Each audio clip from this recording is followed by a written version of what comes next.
Okay guys, I have a big news flash for you today. Motorcycles are dangerous.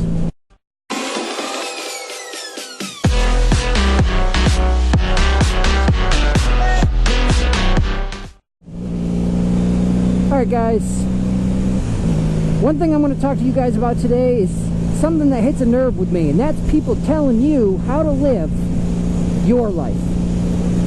Alright? Now, if it's somebody that you really care about and they're giving you your opinion, you shake your head and nod. But the reason I'm saying this is, the other day I posted something on my personal Facebook page that said, where should I ride? It's a beautiful night. And somebody responded, somebody I haven't even talked to in months, responded that I should take my bike to my driveway because motorcycles are dangerous. I know they're dangerous. Anybody that sits their butt on two wheels accepts the risk. They know people don't see you. They know that there are dangers out there.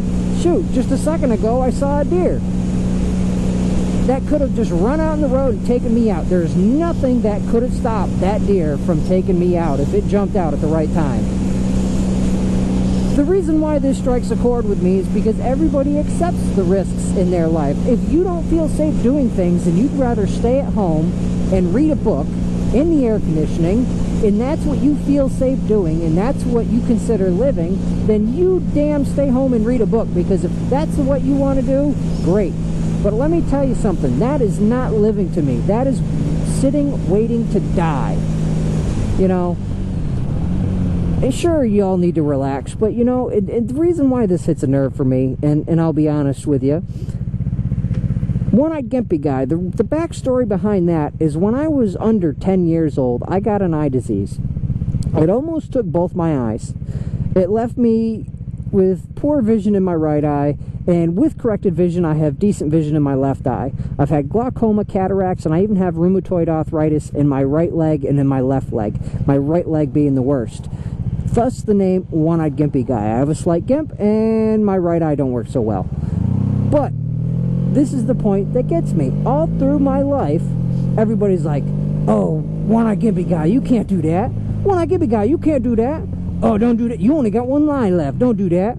I remember being very young, and I wanted to go on a ride at an amusement park. And my mother was like, oh, One-Eyed Gimpy Guy. She didn't call me that. She called me by my real name. She's like, oh, don't do that. That's dangerous. If you go up there and a bird smacks you or something, you're going to lose your eye. Well, shit. If that's the case, if I so much as do anything, I could lose my eye. You know?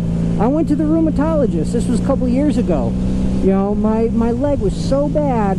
My knee was swollen. My ankle was popping. It was in so much pain, it wasn't even funny. She turned around, she got me medicated, she took care of it, and then it started feeling great. So great, in fact, that I started playing paintball. That little game where you shoot paint at people in the woods. Went back to her, I told her, oh, it's so great, I went and played paintball. Her first thing, you don't do that. Just because you feel good doesn't mean you should do anything on it.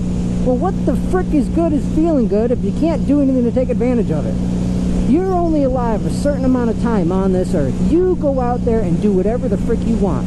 If I crash on this bike tomorrow, okay, and I'm in my deathbed, or I don't even know I'm dead, the least I can do is say that I lived my life. The last thing that anybody wants to see on my tombstone is he was very careful, but he still died. Oh, he lived to be 93, but he's dead. I'd rather see, hey, he lived till he was 50. Good thing his right eye didn't work, because he didn't see that damn bus. No, it's not that bad. I'd see the bus, but I'd still probably hit it. But that's what strikes a chord with me. I can't stand it. Don't do that. Don't do this. Oh, it's not you I'm afraid of. It's everybody else out on the road. I understand that, you know? And I guess that's where I get at too with all the AT-GAT Nazis I talked about in a previous video. You know, for the most part, everybody's got a pretty good thing. You wear the gear that you want to wear and we'll go riding, whatever.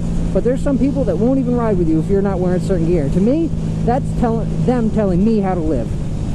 I'm sorry. Today, it's like a sweaty ass, 110 degrees with tons of humidity. I am not going to wear full racing gear on the street because I will dehydrate and die within a mile down the road. And I have hiccups now. God damn it. You guys got me all flustered. I'm all flustered.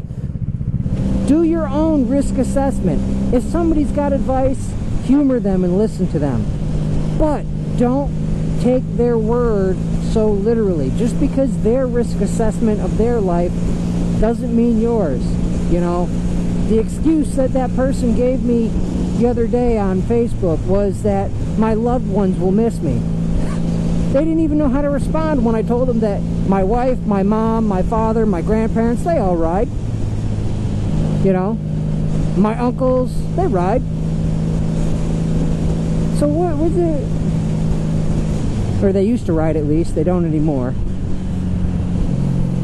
My uncles, that is. But the person didn't know how to respond to that. Oh, well, you know. And that's something that everybody does. You know, I could see if you're, you know, with the loved one thing, if you're the only one in the family that rides, and you go down and something happens to you, yeah, your family's going to take it hard. But in my case, where I come from a family that we all ride, and if I go down, I don't expect a single one of them to stop riding. We all accept the risk. And if any of my family goes down, including my mother, I'll even include my mother in this. If she goes down and something happens to her drastically, I'll know she was doing what she loved when she fell, when she went down. There's nothing on this earth that would make me happier if a loved one had to get hurt to have it be doing something they loved. Oh, did you hear what happened to Uncle Bob? No, he went out of the house and tripped on a stair and cracked his head open. Yeah, he's in a coma. Yeah, that's not cool. Yeah, did you hear what happened to Uncle Bob? What? Oh, he's going down the road on his bike. It was nice. Fucking deer came out and hit him. You should see it split right in half. Is Bob okay? Oh, no, he's dead. Oh, damn. But that death was so cool.